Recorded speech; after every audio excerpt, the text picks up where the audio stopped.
I stand here today with colleagues from EPP, from S&D, and from Renew, from the Democracy Shield Committee, who believe that democracy is really worth fighting for.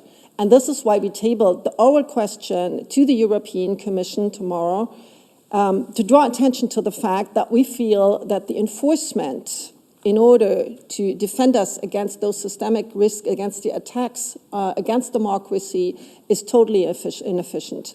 And we believe in particular that the enforcement of the Digital Services Act is not enough. There's an attack on our democracy going on, led by the tech oligarchs on social media, and we're not really defending ourselves.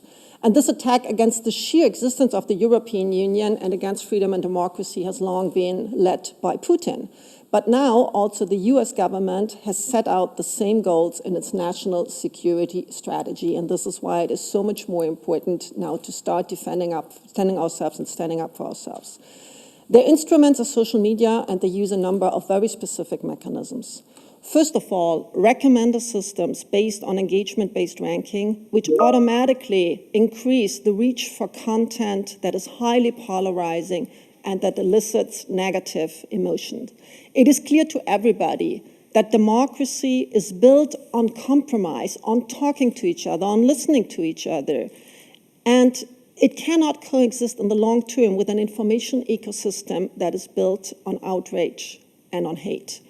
Therefore, we ask the European Commission to investigate engagement-based ranking as a systemic risk to democracy. Secondly, direct interventions into the algorithm, as they have been practiced by Elon Musk on X.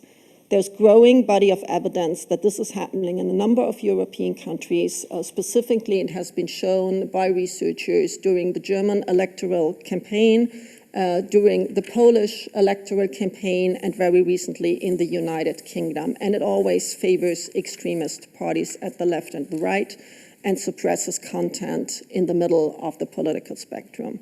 Thirdly, selective suppression of political content as practiced by TikTok, with particularly dramatic effects in Romania, where only one candidate was given reach. And fourth, offering a platform for bot networks that manipulate ranking and therefore reach, and therefore also the fact that certain content reaches people and other content is completely downranked, or we could also simply say censored. Fifth, the algorithms that lead to downranking of high-quality journalistic content. So the work you do is hardly visible in the internet. All the publishers are complaining about this. If we want to stand up for democracy, if we want to fight disinformation, we need to make sure that high-quality journalism is visible in the internet, and this is not the case right now. And I think this is an attack on media freedom.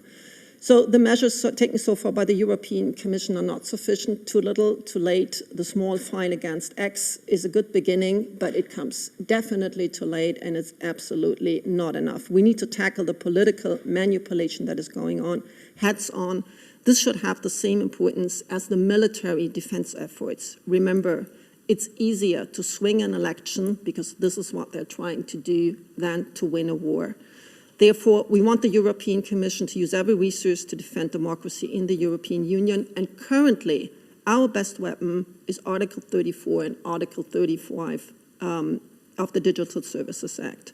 So we want the Commission to open investigations to look into systemic risks to civic discourse and electoral processes, freedom of expression, and media freedom.